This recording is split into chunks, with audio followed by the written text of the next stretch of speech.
is going on, guys? Welcome back to another video, and today I'm going to be doing something that I might want to try to do more often. Let me know if you want me to do more of this, but I'm going to be doing a tier list, and today this tier list is going to be me ranking the best animated feature Oscar winners, and I mean all of them. And this week I've even gone through and watched some of the ones that I had not seen yet. You know, movies like Ratatouille or Wallace and Gromit, The Curse of the Were-Rabbit, Brave, and also I rewatched Spirited Away for the first time since like middle school. And it's been really fascinating, like now that I've finally seen every winner in this category. You know, why not just start it off with the movie that started it all, Shrek? You know, this was the very first film that won Best Animated Feature, and we're already gonna start off with a really hot take because I really do not like Shrek. I'm sorry, but I feel like the film has aged like milk. The jokes are still not funny. Like, or at the very least, they just get worse, because a lot of it is, like, pop culture references that were, like, only popular, like, then. Like, the stupid scene where, like, Fiona just does a bunch of Matrix moves, and it's like, she's spinning in midair, and it's, like, frozen like the Matrix. Shrek is just not funny. I almost hate Shrek. I want to put Shrek in F tier, but I wouldn't consider it, like, complete bottom tier trash animated movies, because, like, F is saved for, like, your Norm of the Norths, so I can't really justify putting Shrek in F tier. That being said, it's going straight into D tier, and if I'm being honest, a little bit of a spoiler alert for the rest of the video here, in my opinion, Shrek is the absolute worst best animated feature winner. Like, there's some that I feel like are kind of mid, but Shrek is like legitimately the only one where I'm just like, this movie was real bad. Like, Monsters Inc. should have won. I would have even taken Jimmy Neutron Boy Genius as the winner that year, but no, we had Shrek, so then the next film on this list, 2002, we have Spirited Away. This was Hayao Miyazaki's Oscar win, and, you know, speaking of Hayao Miyazaki, his new film, The Boy and the Heron, is getting some pretty stellar reviews, so I'm really excited about that. This was the film that I haven't seen since middle school, and I literally just watched it today, or rewatched it. And it's actually the first time me watching it in Japanese, and it's in its original language. I gotta say, this is a very solid film. I'm not gonna lie, it's not one of my favorites. Even in, like, the realm of, like, anime films, it doesn't really hit me as much as, you know, Grave of the Fireflies or Belle. So I probably would actually put this at a very high B tier. Again, don't get me wrong, like someone says that if someone says that they think Spirited Away is like one of their favorite movies, I mean, I could easily see why. And again, I really like it. I really like Spirited Away. There's just maybe a couple of pacing issues and stuff that keep me from, like, loving it, but I mean, especially when compared to Shrek, like this is a way bigger step up. And then we have 2003, where we have Finding Nemo. Finding Nemo, I'm not gonna lie, it might be my favorite film out of this whole lineup.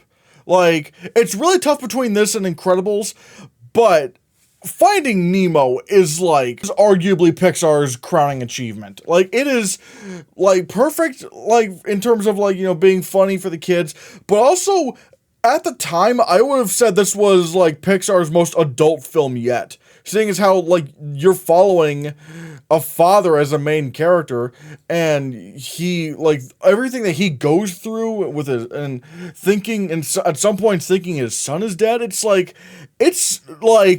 really good. It's, like, even really, like, it's hard to describe Finding Nemo and how good it is. Like, Finding Nemo, if they're, like, this is an S tier if I ever saw one. Like, this is just, like, this is Pixar perfection right here. Like, this is, like, that is, like, high-grade Pixar. And speaking of high-grade Pixar, we have The Incredibles, which, again, I'm wrestling with Finding Nemo and The Incredibles as, like, you know, one of, if not the best, they're wrestling as, like, trying to be the best Pixar movie. And The Incredibles, you know, even though I wouldn't say it's as serious as Finding Nemo, I would still say The Incredibles is still, like, again, just a phenomenal, it's just a blast. Like, honestly, one of the best superhero movies ever made. Like, it's not a comic book movie, so I'm not saying it's one of the best comic book movies ever made, but in terms of just superhero films, oh yeah, The Incredibles is up there. Like, this film is so good. The villain, Syndrome, I think has honestly aged way better than it did back then. I mean, good God, if we're talking about entitled fan bases, I think even Brad Bird didn't really understand, like, how ahead of the times he was when writing the character Syndrome. Like, it's kind of scary. The powers and the action scenes are so fun. Like, when Dash is running on the water, it's actually really cool to see. And it's like, this is probably the first time, I mean, granted, Spider-Man 2 had just come out that year, but like, this is like one of the first times where like, you legitimately saw superhero powers just come to life on the big screen. Like, yeah, you had the previous 2 X-Men movies, and you had Superman the movie, but the powers were very slow. I mean, obviously, because technology hadn't really advanced, you know, to where it is now, but back then, with an animated film, oh yeah, you can have these superheroes doing really fast action scenes, and just really exciting action scenes as well. It's funny, it has a lot of, like, things to say about midlife crisis, or crises, I guess that would be the plural term for that. It is a blast, and honestly still has some good dramatic heft to it. So once again, I gotta say, S tier. Like, this is, like, again, S tier Pixar film, rivals Finding Nemo as being the best. Then we get to 2005, where we have Wallace and Gromit, The Curse of the Were-Rabbit. This was another film that I just watched. Like this is, I guess technically this would be the first film in this list where it's like a literal first time viewing. I think Wallace and Gromit is really good. I really enjoyed it. Although I wouldn't say I'm in love with it. I think if you're British, I mean, you know Wallace and Gromit way too easily. Like we in America, then again, I don't know how accessible Wallace and Gromit was to American audiences, so I can't really speak on that, but growing up, I never grew up on Wallace and Gromit. I can only assume for those who did grow up on Wallace and Gromit, or, you know, you were like an adult and you still loved watching Wallace and Gromit, and then you finally saw that it was on the big screen. For you, this was probably your SpongeBob SquarePants movie. And trust me, I hold the SpongeBob SquarePants movie to a high regard. I mean, going back to 2004, the fact that the SpongeBob SquarePants movie got snubbed for Best Animated Feature, and yet Shark Tale got in, will always infuriate me. Which is weird, because I think even at the Annies, they gave the SpongeBob SquarePants movie a nomination for Best Animated Feature and not Shark Tale. So it's like, why would you just turn on a dime at the Oscars and give it to Shark Tale? Like, that movie was awful. But regardless, I hold the SpongeBob SquarePants movie to a high regard because I grew up watching SpongeBob, and seeing SpongeBob, you know, in a movie, that was a blast. And so that's probably how a lot of British people thought or viewed, or how they viewed Wallace and Gromit, The Curse of the Were-Rabbit. And like I said, this is pretty funny. This is a really funny movie. But again, it doesn't quite hit me, you know, as well as a lot of the other movies on this list. Honestly, granted, I have not seen Howl's Moving Castle, but if I had to choose between Wallace and Gromit and Corpse Bride, I would have picked Corpse Bride. But still, I'd say Wallace and Gromit is a good B tier. Not as good as Spirited Away, but again, solid B tier, really enjoyable. We have 2006, where Happy Feet won Best Animated Feature, and what was a pretty decently sized upset, because the projected winner was Cars. Like, I think the nominees that year were Cars, Happy Feet, and Monster House. Like, I'm gonna say it, Monster House is an awesome nominee. Like, that movie was a blast. I love Monster House. And not only is it a blast, it has way more, like, legit dramatic heft than it has any right having. Like, Monster House is actually brilliant. But Cars was widely expected to win because, if I'm not mistaken, Cars won the Golden Globe, it won the Critics' Choice, it won PGA, and it won the Annie. But then Happy Feet wins the BAFTA and then goes on to win the Oscar. Now, I've seen some people call Happy Feet one of the worst Best Animated Feature winners ever, and I'm not gonna lie, I'm gonna have to very much disagree on that. I think Happy Feet is brilliant. And, you know, sort of like Monster House, it's way better than it has any right being. Like, it's actually a really, really well-told story. Really amazing. Like, so much about Happy Feet really shouldn't work, and yet it does. Because, like literally one of the main characters is Hugh Jackman voicing this penguin who's just like this Elvis archetype. Like, he's singing Elvis songs. He's constantly doing an Elvis voice like this. And his name is literally Memphis. Like, come on. And yet, his, where he ends up around the third act of the film, and he's just so distraught as to how everything has gone. It's like, he actually becomes one of the most emotional characters of the film. I'm like, this really shouldn't work. Like, the whole Elvis shtick should have been like a one-note joke that should have gotten old fast. But the great thing about Happy Feet is that, yeah, him being an Elvis stereotype is a joke at first, but then they actually lean into it to actually make it a part of his character and actually not have it be distracting. It's just brilliant. And oh my god, I can't even imagine what this would have been like seeing in theaters in 2006, because I'm willing to bet when people first saw Happy Feet, they were blown, I can only imagine they were blown away. Because, like, at the time, this probably looked really realistic in terms of animation. Not only was the animation great, the rendering, there's this amazing scene where, like, they're trying to fight off orcas, and it's all so good. And also the movie's sound is so good. Like, not just the songs, but I mean, like, the sound editing and the sound mixing. It's just brilliant, my guy. God. And there's so many, like, little touches in there, like Steve Irwin makes a cameo in what was sadly one of his last appearances. And even the DVD of Happy Feet included a deleted scene where he voiced a seagull. I think it was a seagull. No, it was an albatross. And even granted, I would agree that the scene shouldn't have been in the movie.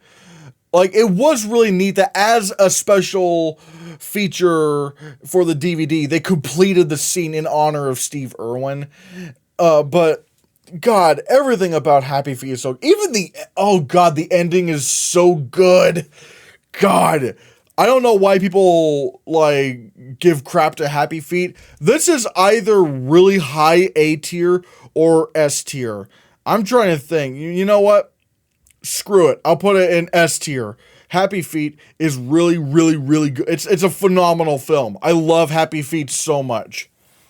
Then we get to 2007, where Ratatouille ends up winning, where it beat out Persepolis and Surf's Up. Surf's Up? Are you kidding me? Like, and what's really weird that year is that, like, the Surf's Up got a nomination over the Simpsons movie, which doesn't sound all that surprising. I mean, it's like what? Well, you're not telling me the Simpsons movie got close to a nomination. Actually, yes, by all appearances, the Simpsons movie should have been at number 2. Because just like Ratatouille, it was the only animated film contending where it got everything. It got, Golden Globe, Critics' Choice, BAFTA, Annie, Producers Guild. It got everything it needed to get, or at least in terms of nominations, it got nominated everywhere, yet the Simpsons movie couldn't get a nomination, and Surf's Up did? Like, what? Like, I can understand if Persepolis maybe got in over it. I mean, granted, I have not seen Persepolis, but, like, that's definitely a film that Oscar voters would like. But it's like, why Surf's Up over the Simpsons movie? I don't know, maybe they were obsessed with Happy Feet. It's like, oh, look, another movie with penguins. Let's go with that. But regardless, Ratatouille. What did I think about Ratatouille? Once again, I really enjoyed it. I don't know if it's going to stick with me as much as a lot of other Pixar movies, but it is very well done. It is, and again, it is pretty funny. It's not really a dramatic heft as some of the other Pixar films. It's just more of a showcase of like, oh man, look how creative this rat is. It's a movie that kind of makes you feel good. I think I will put Ratatouille in a very high B tier. I will put Ratatouille at very high B tier. Very, very high, probably the highest that B tier has gotten so far. I think there are better movies that could have been in, but also there could have been worse. And speaking of worse, here comes another hot take. Although maybe not as much as Shrek was. We get to 2008, where we have Wally beating out Kung Fu Panda and Bolt. I've not seen Bolt, but what's crazy is that Wally, well, for one, was widely expected to get nominated for Best Picture, and it didn't end up doing that. But what's crazy is that even though Wally won everywhere else, again, it won Golden Globe, Critics' Choice, BAFTA, Producers Guild, it lost the Annie to Kung Fu Panda, which is honestly kind of based, because Kung Fu Panda is brilliant, and honestly would have been a way better winner than Wally. Here's the thing, Wally is not a train wreck or anything like that. It's not a complete train wreck, but the scenes on Earth are absolutely brilliant.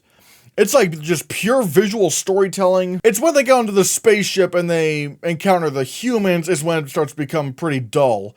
Because then a lot of like the really poignant messaging doesn't really come across very well. Or at the very like it becomes less subtle, and less less in a way hopeless.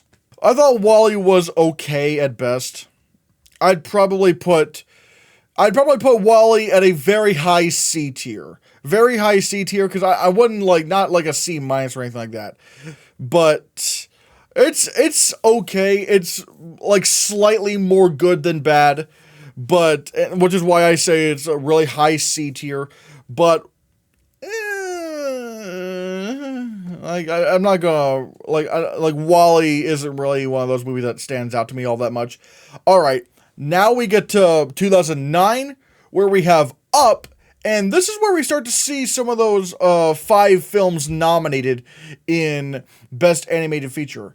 I want to say Up beat out The Secret of Kells, what was it? Princess and the Frog, Coraline, The Fantastic Mr. Fox, and Up is once again, it's a brilliant film. I love Up. Yeah, the highlight of the film is like the first 5 minutes, but it's not like the movie goes downhill from there. Like, all right, it's maybe not as incredible as those first, 5 minutes or so, but it's still a wonderful movie. It's still very funny. Like the twists and turns are also very funny, especially with the main dog villain having a high-pitched voice. That was like really, really funny. Overall, Up it's great. I'd probably, you know what?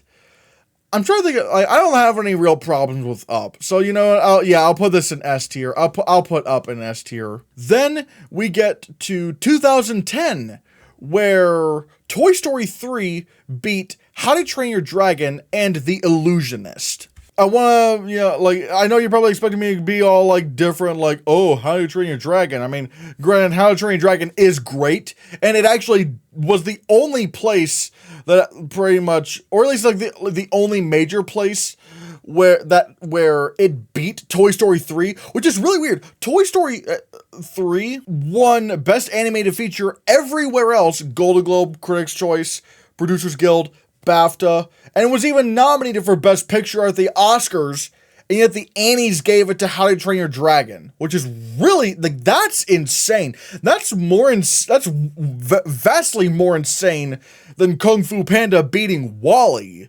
Like, because Wally wasn't even nominated for Best Picture. Although I'm pretty sure in a year of 10, Wally would have been. I can't deny Toy Story 3. Toy Story 3 really is brilliant. It is arguably the best out of the Toy Story movies. I think every Toy Story movie is honestly great, which is a little bit of a spoiler for later on in the video. Oops. I can't complain about Toy Story 3. It is a really, really fantastic film. I will probably put it between Happy Feet and Up, probably. But like, I just can't complain about Toy Story 3. It's just like, I can't go against the grain. It's just that good. Then 2011, all right, this is where we get one of the most unique Best Animated Feature winners. Because this was the first time in a year of 5 nominees where none of the nominees were from Disney. Like, Disney was shut out that year. Like, 2005, even though it had 3 animated movies, Howl's Moving Castle, Disney had the American distribution rights to that film at the time. So, it makes it a little bit more difficult to say. But 2011, there really is no kind of, what's the word I'm looking for? Kind of asterisk or anything like that. Like, straight up, Disney was shut out that year. Rango beat A Cat in Paris, Chico and Rita, Kung Fu Panda 2, and Puss in Boots.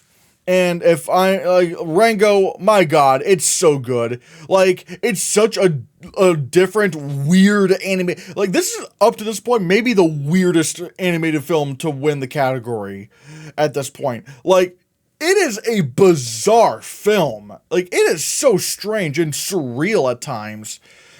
And I love it for that. Like, this movie just, like, when I saw that, you know, Johnny Depp was going to be in this animated movie called Rango, I was like, well, I've never seen a trailer for this yet. I'm only seeing the poster. This movie is exciting me. I want to see it. And Rango, again, when I saw Rango, this was like, it lived up to my expectations. This movie is so brilliant on so many levels. It's funny. Also, like, at the time, this was like nearly photoreal. Like, the animation blew me away at the time. I was like, oh my god, like, this is insane. Like, this looks so good. Like, all the characters, like, just looked so real at the time. So yeah, I'm putting Rango in S tier. Honestly, better than Happy Feet. I'd maybe say Rango is better than Happy Feet. Like, this is just like one of the best winners in this category. Just love Rango, love it so much. Then here comes another controversial win, Brave in 2012, where it beat out Frankenweenie, Paranorman, The Pirates Band of Misfits, and Wreck-It Ralph. Because a lot of people wanted to see Wreck-It Ralph take this. And this was another one of those films that I recently watched in preparation for this video for the first time. And I'm like, there have been some strange things with this movie, because like people were saying, oh man, this is like one of Pixar's worst. Like, it has a decent rating on like Rotten Tomatoes or whatever, but like its legacy has kind of dampened over the years. Like, people call this like one of Pixar's worst. And so when I finally watched it, I was like, what are people going on about? Like, Brave, okay, is Brave like maybe like a top 5 Pixar movie ever? No. But it's still great. It's a great movie. I was like, why do people not like this movie? Like, Brave, well, for one, it kind of doesn't even feel like a Pixar movie. Like, it feels very, very different from Pixar. Aside from maybe, like, this witch character, which even then, it's not too much of a departure from the film. But it's like the aesthetic is so different. The whole journey of Princess Merida is very different. And granted, we have seen some of those tropes in there before. Like, you know, the princess who doesn't just want to be a princess. She wants to explore. She wants to adventure and stuff. Sure, we've seen that that before a few times, but I'm not gonna, but for me, that cliche doesn't annoy me as much as some of the other Disney princess cliches. The whole thing with like her mother turning into a bear, it kind of reminded me of Brother Bear, except this time it was good, because in this film, what really struck me about Brave was that the mother, when she turns into the bear, she doesn't talk. Like, she's just making bear noises, and, like, there's lots of, like, visual storytelling going on with her. Like, it's actually done really well. Like, this is more of what I was kind of looking for with Brother Bear. And again, there are quite a few similarities to this in Brother Bear, actually. And, because, like, I don't hate Brother Bear. I don't hate the movie, but I do feel like Brother Bear was sort of wasted potential. Whereas with Brave, I feel like it did match its potential. Like, it's a great film, like, really likable characters, really good music as well, some really cool twists and turns. Like, I think Brave might be Disney or Pixar's most underrated film, which is weird to say because it actually won this category.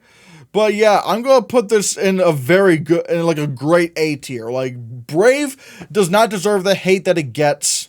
So, yeah. Then we get to 2013, where we have Frozen, in which Frozen beat out The Croods, Despicable Me 2, Ernest and Celestine, and The Wind Rises. I'm not going to lie.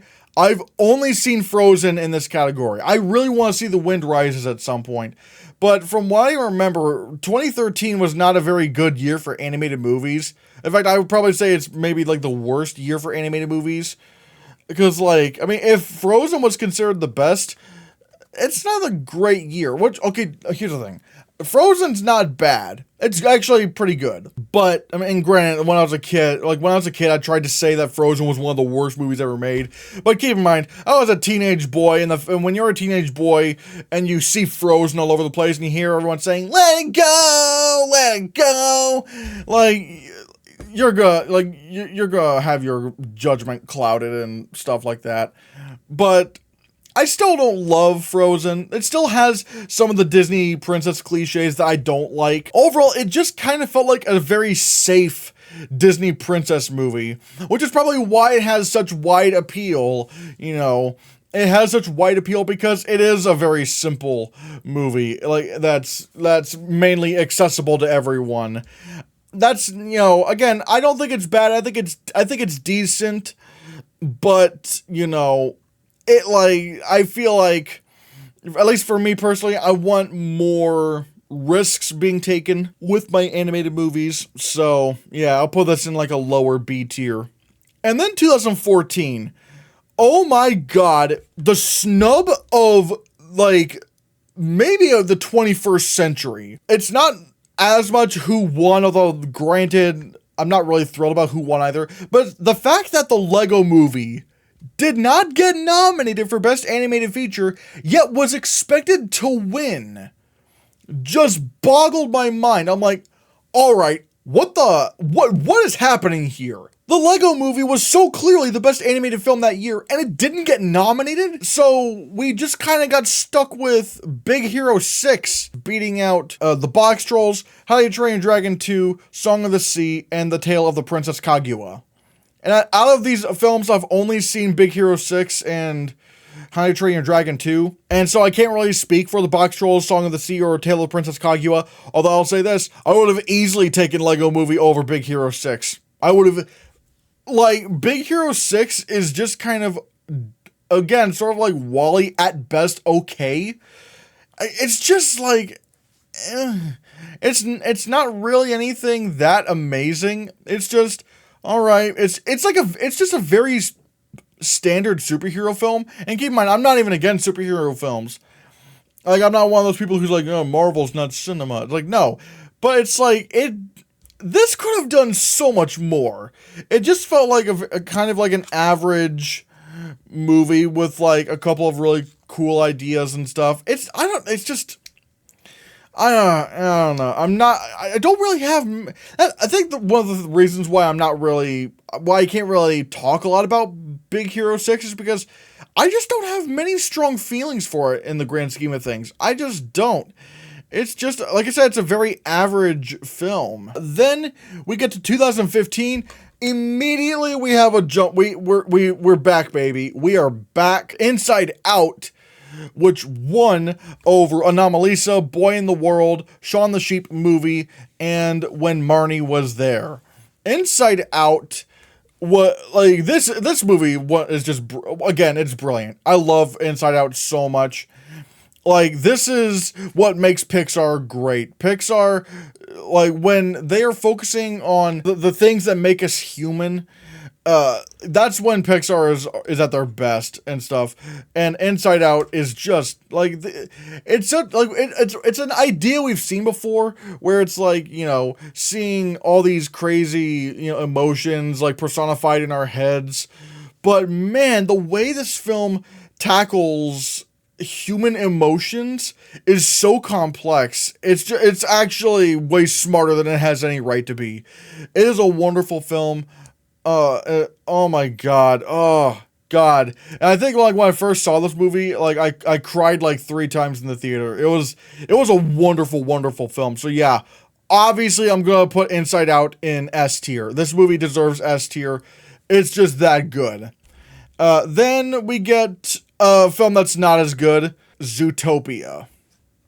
Zootopia, not gonna lie, okay, how do I explain it? I like Zootopia. I think it's a very, I'll probably say Zootopia is a very low B tier, but it's like, compared to the competition it had, like, what was the competition it had? The competition it had was Kubo and the Two Strings, which should have won, Moana, My Life as a Zucchini, The Red Turtle. Okay, admittedly, I haven't really seen those 3, but it's like, even some of the other films that didn't get nominated, like Finding Dory, that movie was, like, I thought was, like, and here's the thing, I was not excited for Finding Dory. When they said they were doing a sequel to Finding Nemo, I was like, oh, please don't. This is one of those movies that really does not need a sequel. But then they proved me wrong, and Finding Dory was actually really brilliant. And then there was also Kung Fu Panda 3, which was also brilliant, but no one gave a shit about it because it was released in January, and everyone forgot about it by the end of the year. So it's like, God, no. And so then you have Zootopia, which, it's, again, it's good, it's fine, it's decent. I mean, it's slightly better than Wally. I'm not thrilled over this film. I'm still not thrilled over it.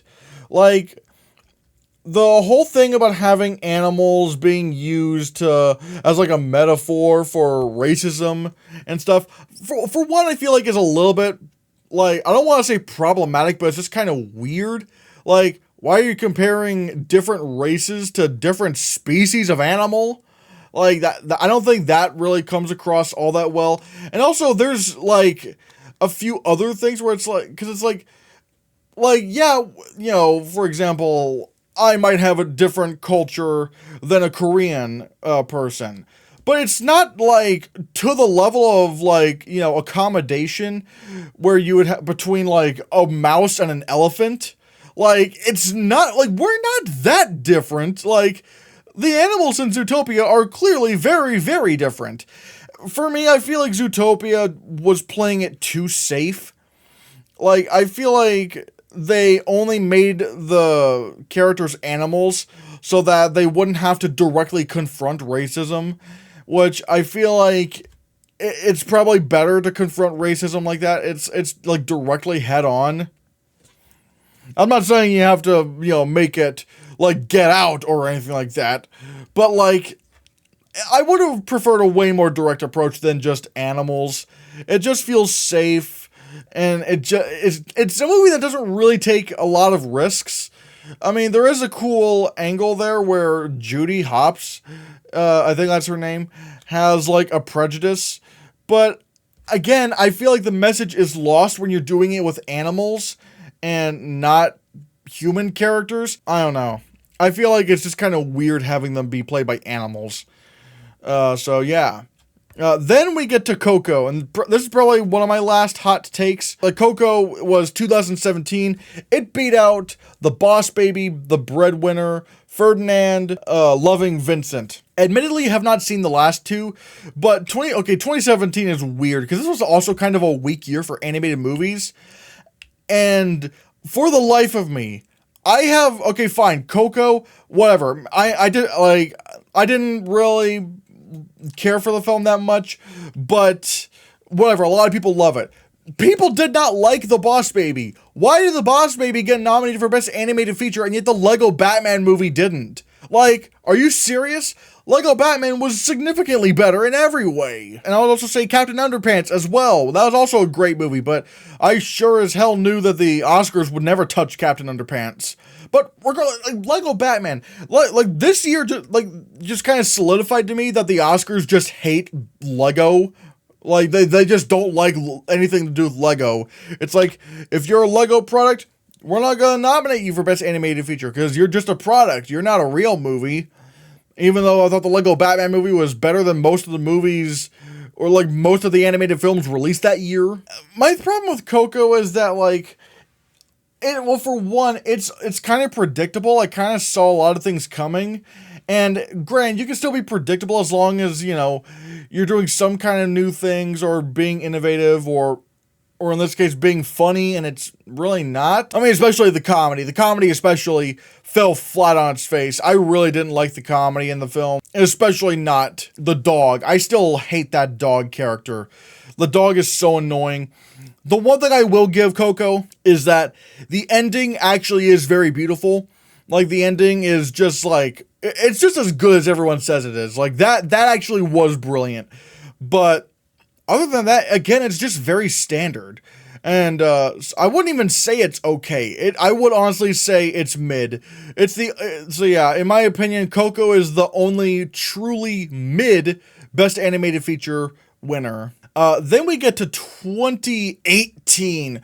All right. Now, honestly, this 5-year stretch is phenomenal, and hopefully, if things go as well as I'm thinking they're going this year with the Oscars, we might get like 6 years in a row of just pure greatness. Because Spider-Man Into the Spider-Verse, like, comes out of nowhere, beats 2 Disney movies with Incredibles 2 and Ralph Breaks the Internet. It beats a Wes Anderson animated film, Isle of Dogs, and it beats Mirai, which I don't think was gonna really get anywhere, but still. But, like, the thing is, going into 2018, everyone expected Incredibles 2 to win. Even when Incredibles 2 came out, everyone was like, I mean, yeah, Incredibles 2 is winning. Which, to be fair, like, I know a lot of people are kind of turning against Incredibles 2. I think Incredibles 2 is great. I think it is a great movie. I just think Spider-Man Into the Spider-Verse just overshadowed it in every way, shape, or form. Which wasn't really its fault. But, like, coming out of Incredibles 2, everyone just assumed, oh yeah, this is going to win Best Animated Feature, easily. And then Spider-Man Into the Spider-Verse came out, blew everyone away by probably being the most innovative animated film since Toy Story. Not only in terms of animation, but like the comedy, the story, like bringing something completely new to Spider-Man that we hadn't thought was possible before. And for a while, people would call this the best Spider-Man movie ever made. Some people still feel that way. Like, it's kind of like now like a 3-way tie between Spider-Man Into the Spider-Verse, Spider-Man No Way Home, and Spider-Man Across the Spider-Verse. I'd probably say Across the Spider-Verse is the best Spider-Man movie ever made. And I'm thinking it wins again this year, or next year, I should say, damn, what a great span of years it's been for animated films. But yeah, Spider-Man Into the Spider-Verse, it's a brilliant film. It was at the time one of the best comic book movies ever made. It's a ton of fun. I love, like, Spider-Man Into the Spider-Verse is so good. I would put this a very great S-tier film. Love it, love it, love it. Then we get to 2019, in which it was kind of a like toss-up as to who was going to win. Because the nominees this year were How to Train Your Dragon: The Hidden World, I Lost My Body, Klaus, Missing Link, and Toy Story 4.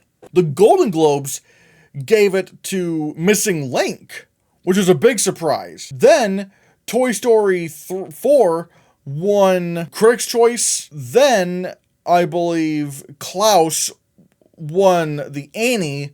Toy Story 4 won the Producers Guild Award, and then Klaus won the BAFTA. So at the end of the day, it became like this big struggle between Klaus and Toy Story 4, and Toy Story 4 prevailed. To some mixed reception, and this is sort of my lukewarm take. I have no problem with Toy Story 4 winning. Toy Story 4 is great. It's a great movie. I love Toy Story 4.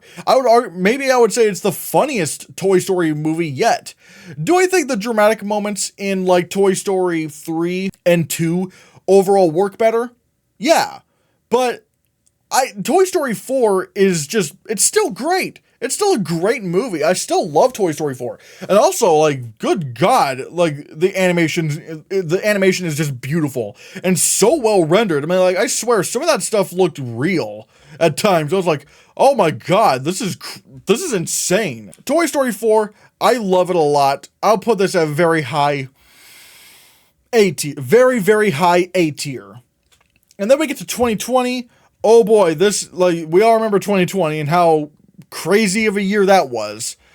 And admittedly, this was kind of a weak year for animated movies, but I think that a lot of that had to do with the fact that, COVID just pushed everything back. We have Soul, and it beat out Onward, Over the Moon, Shaun the Sheep Movie Farmageddon, and Wolfwalkers.